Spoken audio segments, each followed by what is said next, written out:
ต่อไปจะเป็นกระทู้ที่ 1.2.2 ครับกระทู้ถามเรื่องปัญหาราคาโคเนื้อกระบือตกต่ำครับโดยท่านชัชวาลแพทย์ยาไทยครับถามรัฐมนตรีว่าการกระทรวงเกษตรและสหกรณ์โดยสำนักรัฐมนตรีกระทรวงเกษตรและสหกรณ์นะครับได้มอบรัฐมนตรีว่าการกระทรวงเกษตรได้มอบหมายรัฐมนตรีช่วยนะครับท่านชัยยาพรหมมาเป็นผู้ตอบกระทู้แทนครับเนื่องจากกระทู้ถามทั่วไปเนี่ยไม่ได้มีการจำกัดเวลานะครับแต่ว่าแนวทางที่กระทู้แรกเนี่ยมีความเหมาะสมดีนะครับก็อยู่ที่ประมาณ 15-20 นาทีรวมทั้งคำถามคำตอบนะครับแล้วก็ผู้ถามก็มีสิทธิ์ได้2ครั้งนะครับแล้วก็รัฐมนตรีก็มีสิทธิ์ตอบนะครับขอเชิญท่านชัชวาลเลยครับครับกับเรียนท่านประธานที่เคารพกับผมนายชัชวาลแพทย์ยาไทยสมาชิกสภาผู้แทนราษฎรจังหวัด101เขต7พรรคไทยสร้างไทยลูกอีสานดินแดนทงกุล่าห้องไห่เกษตรวิสัยปทุมรัฐเมืองสวงครับท่านประธานครับครับกับผมต้องกราบขอบพระคุณผ่านทางท่านประธานไปยังท่านรัฐมนตรีท่านชัยยาพรหมมาที่ให้เกียรติและเสียสละเวลาเพื่อมาตอบกระทู้ความเดือดร้อนของพี่น้องเกษตรกรผู้เลี้ยงวัวนะครับท่านประธานครับพี่น้องเพื่อนสมาชิกหลายท่านคงเคยได้ยินเมนูอาหารอีสานที่ชื่อซอยจุและผมเชื่อว่าสมาชิกหลายท่านอาจจะเคยชิมนี่คือซอฟต์พาวเวอร์ด้านอาหารของอีสานนะครับเป็นเมนูที่ได้จากวัตถุดิบเนื้อวัวเนื้อควายซอยจุลาบก้อยในปัจจุบันได้รับความนิยมอย่างแพร่หลายครับเมนูซอยจุที่ดีเนี่ยต้องมาจากเนื้อวัวที่เลี้ยงแบบวิถีธรรมชาติกินหญ้ากินฟางโดยส่วนมากครับก็มาจากเกษตรกรผู้เลี้ยงวัวรายย่อยหลายปีที่ผ่านมาครับท่านประธานเนื้อวัวราคาวัวเนี่ยของพี่น้องเกษตรกรอยู่หน้าเขียงเนี่ยที่มีขายตามท้องตลาดอยู่ที่กิโลกรัมละ280ถึง320 บาทคงตัวอย่างนี้มาตลอดครับท่านประธานขณะเดียวกันครับวัวที่มีชีวิตจากพี่น้องเกษตรกรนี่ก่อนเข้าสู่กระบวนการแปรรูปกับมีราคาลดลงเกือบทุกปีแต่ก่อนเคยขายตัวหนึ่งอยู่ที่ 3-4 หมื่นท่านประธานครับปัจจุบัน 15,000 บาทถึง 25,000 บาทเท่านั้นเองครับอีกทั้งระยะหลังครับ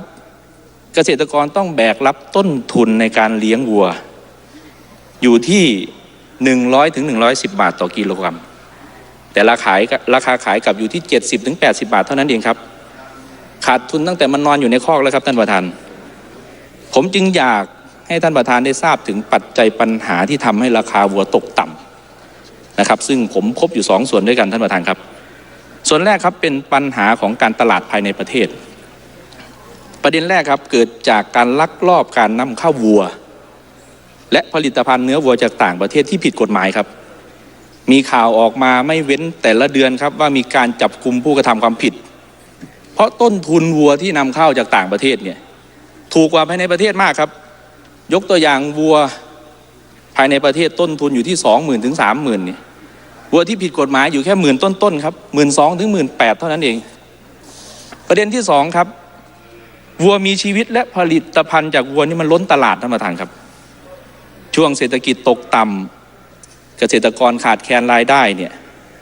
เขาก็จะนึกถึงวัวนี่แหละครับเพราะว่าวัวนี่เป็นเสมือนทรัพย์สินที่สามารถแปลงเป็นทุนนำมาเป็นเงินใช้ในการดำรงชีวิตเมื่อคนขายวัวสู่ท้องตลาดมากก็ส่งผลให้วัวล้นตลาดแต่พอหันมาดูกำลังการบริโภคภายในประเทศท่านประธานไม่ได้เพิ่มขึ้นมากนักครับท่านประธานมีหนำซ้ำครับเนื้อวัวคุณภาพที่นำเข้าอย่างถูกกฎหมายจากต่างประเทศบางส่วนเนี่ยเช่นจากออสเตรเลียนิวซีแลนด์สหรัฐญี่ปุ่นที่ได้รับอานิสงส์จากข้อตกลงการค้าเสรีมีการลดอัตราภาษีนำเข้าจนผู้เลี้ยงโคในประเทศไม่สามารถแข่งขันได้ยิ่งเป็นการเพิ่มปริมาณโคเนื้อหรือวัวในตลาดเหมือนน้ำที่เต็มแก้วยิ่งเติมก็ยิ่งล้นท่านประธานครับส่วนที่2เป็นเรื่องของสภาพปัญหาด้านการส่งออกท่านประธานครับมีอยู่2ประเด็นด้วยกันประเด็นที่1ครับมีการตรวจพบสารเร่งเนื้อแดงตลาดทางประเทศที่สำคัญของไทยนั่นคือจีนเนี่ยแต่ก่อนจะส่งไปจีนได้เราต้องส่งวัวไปที่สปป.ลาวและเวียดนามและวัวไทยเองครับมักพบสารเร่งเนื้อแดงในวัวและผลิตภัณฑ์จากวัวในแวดวงคนเลี้ยงวัวจะเรียกว่าขนมวัวครับ ซึ่งเรามีบทเรียนที่เสียโอกาสมาแล้วจากที่เวียดนามเนี่ยสั่งระงับการนำเข้าวัวที่มีชีวิตจากไทยหลังพบสารเร่งเนื้อแดงที่สูงกว่ามาตรฐานถึง130 เท่าอันเป็นข้ออ้างที่สำคัญครับที่ระงับการนำเข้าวัวจากประเทศไทยประเด็นที่สองครับเรื่องโรคระบาดการลักลอบนำเข้าเนื้อวัวผิดกฎหมายจากต่างประเทศเนี่ยนำมาซึ่งโรควัวมาสู่วัวภายในประเทศครับท่านประธานจำได้ไหมครับช่วงที่องค์การอนามัยโลกเนี่ยขึ้นบัญชีประเทศไทยเพราะเป็นประเทศในกลุ่มที่มีการระบาดของโรคปากเท้าเปื่อยทำให้ไทยไม่สามารถส่งออกผลิตภัณฑ์จากวัวเนี่ยไปยังประเทศต่างๆได้นี่ยังไม่นับถึงโรคที่อุบัติใหม่นะครับยกตัวอย่างครับเช่นการแพร่ระบาดของโรคลำปีสกินที่เกิดการระบาดในห่วง 2-3 ปีที่ผ่านมา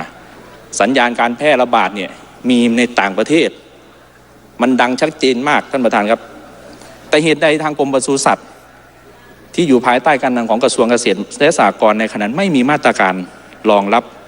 พอโรคเข้ามาระบาดก็ไม่มีวัคซีนและก็ไม่มียาปัญหาเรื่องราคาวัวตกต่ำและโคกระบือตกต่ำท่านประธานครับไม่ใช่เรื่องใหม่ท่านประธานครับในสภาชุดที่แล้วเนี่ยเพื่อนสมาชิกที่นั่งอยู่ในที่นี้หลายท่านก็ได้มีการอภิปรายในเรื่องนี้ซึ่งกับผมต้องกราบขอบพระคุณเพื่อนสมาชิกทุกท่านนะครับที่ได้เห็นความสำคัญของพี่น้องเกษตรกรผู้เลี้ยงวัวและผมก็อยากให้ทุกท่านติดตามเรื่องนี้ต่อไปครับเพื่อที่จะช่วยเหลือพี่น้องเกษตรกรไปด้วยกันหลายท่านครับได้เป็นพรรคร่วมรัฐบาลก็ฝากประเด็นนี้ด้วยนะครับซึ่งปัญหาเรื่องราคาโคเนื้อและกระบือตกต่ำเนี่ยเกี่ยวข้องกับหลายกระทรวงหลายหน่วยงานผมเองขอสอบถามไปยังกระทรวงเกษตรและสหกรณ์ครับว่าท่านมีแนวทางในการแก้ไขปัญหาราคาเนื้อราคาวัวโคเนื้อราคาวัวและราคากระบือตกต่ำจากปัญหาที่กับผมได้นำเรียนข้างต้นอย่างไรขอทราบรายละเอียดในคำถามแรกครับขอบคุณครับท่านประธานครับครับเชิญท่านรัฐมนตรีครับท่านประธานที่เคารพกับผมชัยยาพรหมมาในฐานะรัฐมนตรีช่วยว่าการกระทรวงเกษตรและสหกรณ์ก่อนอื่นต้องขอบคุณท่านสมาชิกสภาผู้แทนราษฎรท่านชัชวาลแพทย์ยาไทยท่านสสบิ๊กแห่งจังหวัด101ต้องขอชื่นชมท่านนะครับท่านเป็นนักการเมืองหนุ่มที่มีอนาคตและก็ท่านให้ความสนใจกับปัญหาของพี่น้องเกษตรกรในพื้นที่ก็ถือว่าสิ่งที่ท่านได้นำเสนอและเป็นคำถามมายังกระทรวงเกษตรนั้นจะเป็นคุณประโยชน์อย่างมากสำหรับพี่น้องประชาชนที่เป็นเกษตรกรรายย่อยที่เป็นผู้ที่เลี้ยงโคกระบือในภาคอีสานและก็ทั่วประเทศขอกราบเรียนนะครับว่าปัญหาที่ท่านได้นำเสนอและตั้งคำถามมาในฐานะที่ผมได้รับมอบหมายจากท่านรัฐมนตรีว่าการกระทรวงเกษตรและสหกรณ์ให้กำกับดูแลกรมปศุสัตว์นะครับซึ่งถือว่าสิ่งที่ท่านได้สอบถามมาโดยเฉพาะประเด็นในเรื่องของราคาของโคกระบือที่มีราคาตกต่ำซึ่งมีปัจจัยอยู่ 2-3 ปัจจัยด้วยกันอย่างที่ท่านได้กราบเรียนในที่ประชุมแห่งนี้แล้วว่าสาเหตุหนึ่งมาจากเราไม่สามารถที่จะแข่งขันทางด้านราคาโดยเฉพาะการส่งออกไปยังประเทศที่มีกำลังซื้ออย่างมากนั่นก็คือประเทศจีนเราต้องพึ่งพาอาศัยสถานที่กักกันอยู่ที่ชายแดนของสปป.ลาวที่มีชายแดนติดกับประเทศจีนอันนี้เป็นข้อเท็จจริงนะครับถามว่าทางกระทรวงเกษตรโดยเฉพาะกรมปศุสัตว์นั้นเนี่ยได้ทราบเรื่องนี้หรือไม่ทราบครับผมได้ประชุมแล้วก็มอบนโยบายให้กับกรมปศุสัตว์และก็สอบถามปัญหานี้เป็นลำดับต้นๆไม่เฉพาะในเรื่องของโคกระบือครับเรื่องของสุกรเรื่องของทางด้านปศุสัตว์ทุกอย่างเนี่ยนะครับที่ทำให้กลไกราคาแล้วก็ราคาที่มีผลตอบแทนต่อผู้เลี้ยงเนี่ยโดยเฉพาะผู้เลี้ยงที่ได้รับผลกระทบมากที่สุดคือผู้เลี้ยงที่เป็นเกษตรกรรายย่อยในเรื่องของโคกระบือนั้นเนี่ยนะครับท่านประธานที่เคารพเรียนไปยังท่านสมาชิกผู้ทรงเกียรติที่ได้สอบถามในเรื่องนี้เนื่องจากว่าประเทศเรานั้นเป็นประเทศที่ถูกกีดกันโดยเฉพาะข้อกล่าวอ้างที่ว่าประเทศไทยนั้นส่งออกโคเนื้อที่มีโรค ปากเปื่อยเท้าเปื่อยเป็นปัจจัยแรกๆอันที่สองนั่นก็คือโรคที่เกิดจากที่มันแพร่ระบาดเมื่อปี2 ปีที่ผ่านมาคือระบาดสกีนทางกระทรวงเองเนี่ยนะครับโดยเฉพาะกรมปศุสัตว์เนี่ยนะครับก็พยายามที่จะหามาตรการอย่างเร่งด่วนโดยเฉพาะในเรื่องของการที่จะต้องมีวัคซีนก็ต้องยอมรับนะครับว่าที่ผ่านมานั้นเราไม่สามารถที่จะผลิตวัคซีนได้มีความเพียงพอบางส่วนเราต้องนำเข้าจากต่างประเทศซึ่งเป็นการสูญเสียงบประมาณสูญเสียสิ่งที่เป็นผลประโยชน์ของประเทศขณะนี้กรมปศุสัตว์เองนะครับผมได้สั่งการไปยังกรมปศุสัตว์แล้วก็เพื่อที่จะดูว่าศูนย์ผลิตวัคซีนของเราเนี่ยนะครับที่มีอยู่ที่ปากช่องเนี่ยมีศักยภาพในการที่จะรองรับไม่เฉพาะในเรื่องของโคกระบือนะครับยังรวมถึงวัคซีนหมูวัคซีนเป็ดวัคซีนไก่สัตว์ปีกทั้งหลายแล้วก็ที่เกี่ยวข้องกับปศุสัตว์ทั้งหมดอย่างครบวงจรดังขณะนี้เรากำลังปรับปรุงแก้ไขเราทราบดีว่าการผลิตวัคซีนของศูนย์วัคซีนของกรมปศุสัตว์นั้นเนี่ยไม่เฉพาะในเรื่องของการใช้ภายในประเทศเท่านั้นเรายังคิดไกลถึงว่าเราสามารถที่จะต้องเป็นฮับนะครับฮับทางด้านวัคซีนปศุสัตว์นี้ในภูมิภาคนี้ด้วยซ้ำไปไม่ว่าจะเป็นพม่าสปป.ลาวหรือประเทศกัมพูชาหรือแม้กระทั่งเวียดนามเพราะฉะนั้นสิ่งเหล่านี้เราก็ในมาตรการในอนาคตนั้นเราก็พยายามที่จะแก้ไขปัญหาเพื่อพึ่งพาตนเองภายในประเทศได้ส่วนสำหรับกลไกด้านราคานั้นนะครับต้องเรียนว่ากลไกด้านราคานั้นอาจจะกระทรวงเกษตรนั้นอาจจะเป็นส่วนหนึ่งในการที่จะกำกับดูแลและควบคุมการผลิตตลอดจนการส่งเสริมพี่น้องที่เป็นเกษตรกรโดยเฉพาะเราเป็นความเป็นห่วงเกษตรกรรายย่อยเป็นอันดับแรกนะครับเราจัด priority เลยว่าสิ่งที่รับผลกระทบเนี่ยก็คือผู้ประกอบการรายย่อยที่เป็นผู้ที่ด้อยโอกาสกว่าดังนั้นนี่นะครับกลไกราคาต่างๆนี้นะครับเรากำลังประสานความร่วมมือและจับมือไปยังกระทรวงพาณิชย์ในฐานะที่เป็นผู้กำกับดูแลในราคาที่เป็นวัตถุดิบหรือต้นทุนของอาหารสัตว์ก็ดี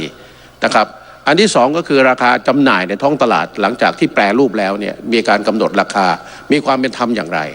อย่างที่ท่านสมาชิกท่านสสชัชวาลได้พูดนั้นนะถูกต้องครับว่า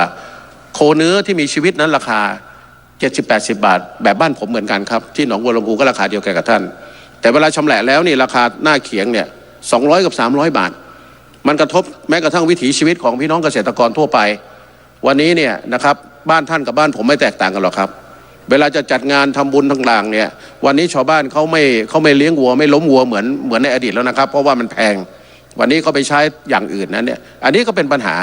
นะครับเพราะฉะนั้นเนี่ยในขณะนี้ทางกระทรวงกรมปศุสัตว์เองเนี่ยก็หามาตรการว่าทำอย่างไรจะสร้างความเชื่อมั่นโดยเฉพาะตลาดใหญ่ที่สุดนั่นก็คือตลาดจีนนะครับเราจะใช้ความสัมพันธ์ของมิตรภาพไทยจีนทางด้านการทูตอย่างหนึ่งที่จะต้องเจรจาเพื่อสร้างความมั่นใจว่างัวเป็นจากประเทศไทยนั้นเราปลอดภัยเรากำลังสร้างมาตรการที่จะทำให้ไม่ต้องไปอาศัยประเทศเพื่อนบ้านคือสปป.ลาวในการที่จะเป็นสถานที่กักกันก่อนที่จะนำงัวเป็นเนี่ยนะครับออกไปสู่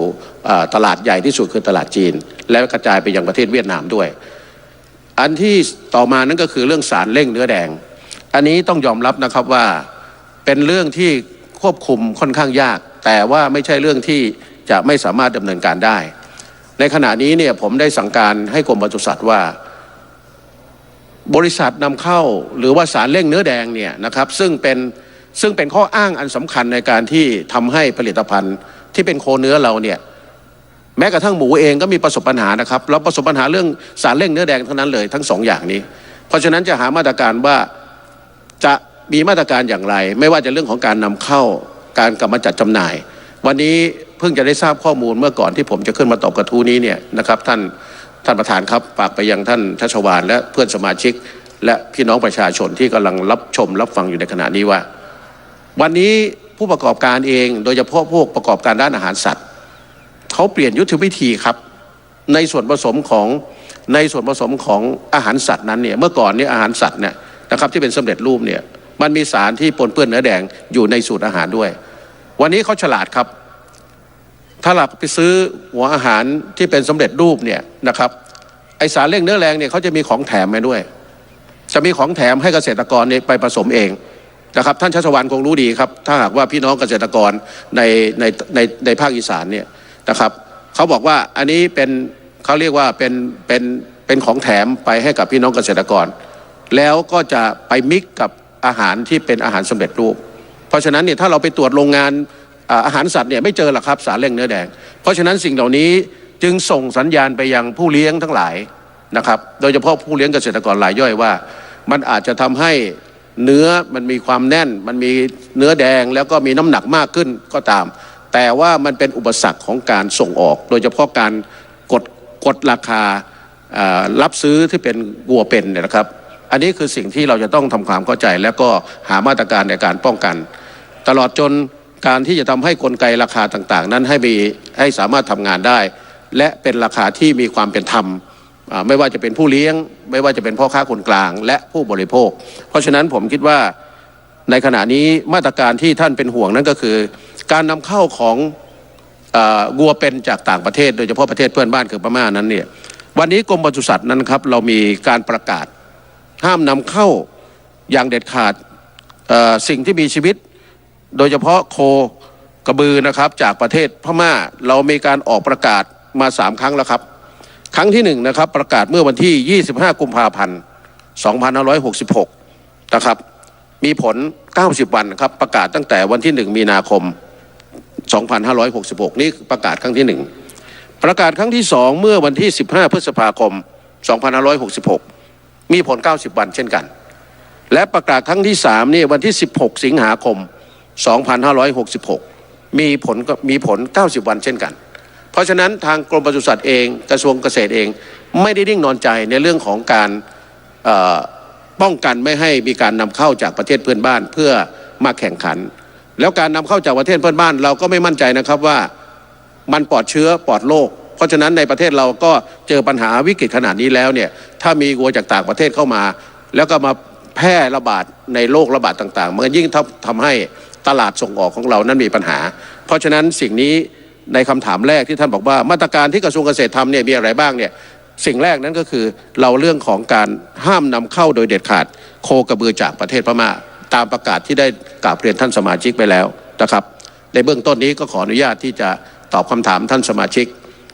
ท่านสสชัชวาลแพทย์ยาไทยเป็นการเบื้องต้นไว้เพียงเท่านี้ก่อนครับถ้ามีคำถามอื่นผมยินดีที่จะตอบคำถามของท่านครับด้วยความขอบคุณครับท่านประธานขอบคุณมากครับท่านชัชวาลมีสิทธิ์อีก1 ครั้งครับเชิญครับครับท่านประธานครับผมชัชวาลแพทย์ยาไทยสมาชิกสภาผู้แทนราษฎรจังหวัดร้อยเอ็ดเขต 7พรรคไทยสร้างไทยต้องกราบขอบพระคุณท่านรัฐมนตรีที่ได้ให้เกียรติในการตอบคำถามเมื่อสักครู่ของกระผมนะครับและท่านก็ได้ให้ความชัดเจนถึงมาตรการต่างๆของกระทรวงเกษตรและสหกรณ์ผมทราบดีครับว่าท่านเพิ่งเข้ามารับตำแหน่งรัฐมนตรีในกระทรวงเกษตรและสหกรณ์ซึ่งก็ไม่ได้มีระยะเวลาในการทำงานเตรียมการที่มากนักแต่คำตอบที่ท่านตอบถือว่าครอบคลุมครับต้องกราบขอบพระคุณท่านรัฐมนตรีด้วยปัญหาของพี่น้องเกษตรกรผู้เลี้ยงวัวเนี่ยไม่ได้เพิ่งเกิดท่านประธานเกิดมานานหลายปีตั้งแต่รัฐบาลที่แล้วครับแต่ก็ไม่ได้รับการแก้ไขซึ่งผมคาดว่าหน่วยงานที่อยู่ภายใต้การกำกับดูแลของกระทรวงเกษตรและสหกรณ์เนี่ยจะต้องทราบถึงปัญหาต่างๆเหล่านี้ดีอยู่แล้วครับและต้องมีแนวทางในการแก้ไขปัญหาผมก็อยากเร่งรัดไปยังกระทรวงเกษตรและสหกรณ์ฝากผ่านทางท่านรัฐมนตรีนะครับว่าให้เร่งดำเนินการให้พี่น้องประชาชนเพราะผมลงพื้นที่เมื่อไหร่มักจะได้ยินปัญหาเรื่องวัวตลอดครับท่านประธานและขออนุญาตฝากคำถามที่2ผ่านทางท่านประธานไปยังท่านรัฐมนตรีครับว่าในอนาคตเนี่ยกระทรวงเกษตรและสหกรณ์จะมีแผนส่งเสริมเกษตรกรผู้เลี้ยงโคเนื้อหรือกระบือและมีการสนับสนุนให้เกษตรกรเนี่ยเข้าถึงแหล่งเงินทุนอย่างไรเพื่อให้ผลผลิตเนื้อเนี่ยมีคุณภาพและมีแผนในการหาตลาดต่างประเทศอย่างไรเพื่อทดแทนตลาดที่เรามีอยู่ในอนาคตนะครับขออนุญาตเรียนถามท่านรัฐมนตรีเป็นคำถามที่2ครับขอบคุณครับคุณครับเชิญท่านรัฐมนตรีครับครับกราบเรียนครับท่านประธานที่เคารพกับผมชัยยาพรหมมาในฐานะรัฐมนตรีช่วยว่าการกระทรวงเกษตรและสหกรณ์ครับตอบคำถามท่านสมาชิกผู้ทรงเกียรติท่านสสชัชวาลแพทย์ยาไทยจากจังหวัดร้อยเอ็ดสสหนุ่มมีอนาคตนะครับผมติดตามใน Facebook ท่านติดตามใน TikTok ของท่านเป็นประจำนะครับซึ่ง ก็เป็น FC ท่านอยู่นะครับในคำถามที่สองนั้นนะครับก่อนที่จะตอบคำถามที่สองผมเรียนให้ท่านมีความมั่นใจและก็ยืนยันกับท่านสมาชิกผู้ทรงเกียรติตลอดจนพี่น้องประชาชนที่กำลังรับฟังรับชมอยู่ในขณะนี้ว่าใน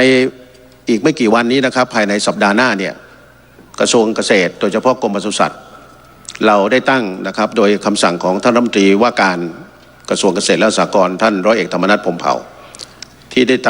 ได้เซ็นคำสั่งแต่งตั้งมอบหมายให้ผมในฐานะที่กำกับดูแลกรมปศุสัตว์นั้นเนี่ยเราจะมีคณะหน่วยเฉพาะกิจคณะกรรมการหน่วยเฉพาะกิจในการปราบปรามเนื้อเถื่อนทั้งหลายไม่ว่าจะเป็นเนื้อวัวเนื้อควายนะครับหรือแม้กระทั่งเนื้อหมูที่ขณะนี้เนี่ยถูกจับไปที่ท่าเรือแหลมฉบังเราจะมีการจับทำลายภายในสัปดาห์ที่จะถึงนี้โดยความร่วมมือของทุกภาคส่วนครับโดยเฉพาะการลักลอบนำเข้าพวกเนื้อเถื่อนทั้งหลายไม่ว่าจะเป็นเนื้อหมูไม่ว่าจะเป็นเนื้อวัวหรือแม้กระทั่งเครื่องในสัตว์ต่างๆเนี่ยซึ่งในขณะนี้เนี่ยระบาดเข้ามาแล้วก็มีการลักลอบตามชายแดนตามตะเข็บไม่ว่าจะเป็นประเทศรอบบ้านเราก็ตามสิ่งเหล่านี้เราประสานความร่วมมือไปยังกระทรวงการคลังนะครับโดยเฉพาะกรมศุลกากรประสานความร่วมมือไปยังฝ่ายความมั่นคงที่ดูแลตามชายแดนเราประสานความร่วมมือไปยังกรมสอบสวนคดีพิเศษว่าในขณะนี้เนี่ยนะครับการลักลอบนำเข้าสิ่งที่ผิดกฎหมายทางด้านการเกษตรเนี่ยในความรับผิดชอบของกรมปศุสัตว์เนี่ยเรารับผิดชอบในเรื่องของสินค้าที่เกี่ยวข้องกับทางด้านความผิดทางด้านการลักลอบสินค้าทางด้านการเกษตรแต่เรื่องของกรมศุลกากรนั้นเนี่ยนะครับโดยกระทรวงการคลังเนี่ยเอาผิดในเรื่องของการนำเข้าสินค้าผิดกฎหมายนะครับและในขณะนี้มีคนไปร้องทุกข์โดยเฉพาะหน่วยงานที่เกี่ยวข้องก็คือ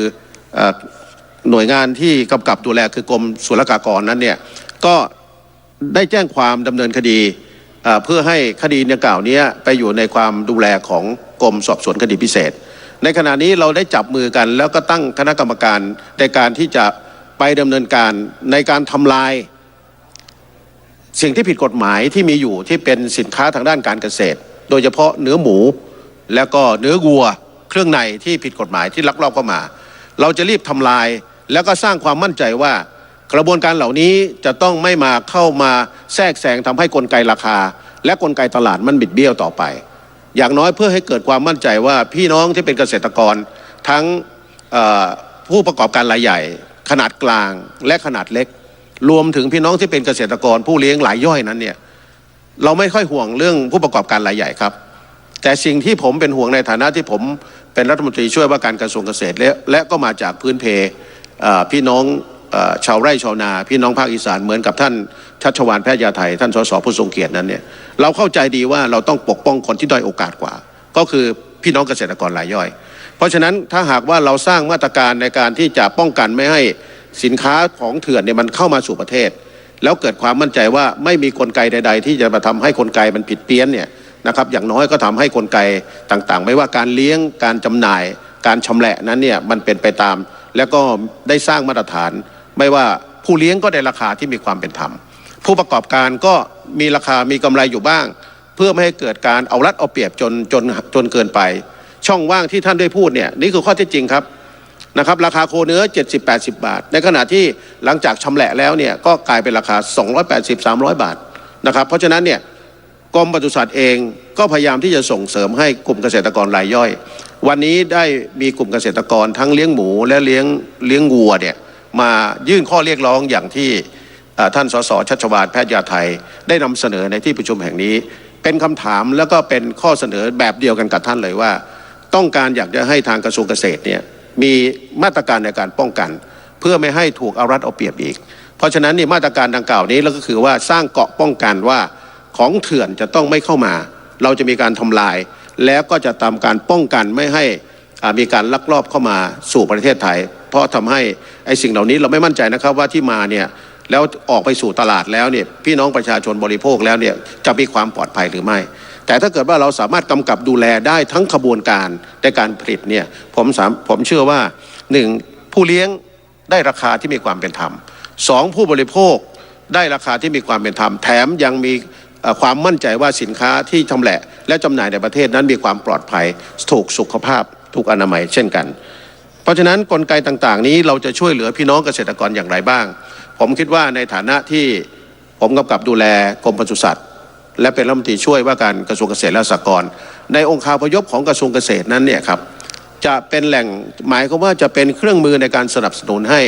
เกษตรกรรายย่อยนั้นได้ตั้งตัวแล้วยืนบนขาของตัวเองให้ได้นโยบายของรัฐบาลที่เกี่ยวข้องกับเกษตรนั้น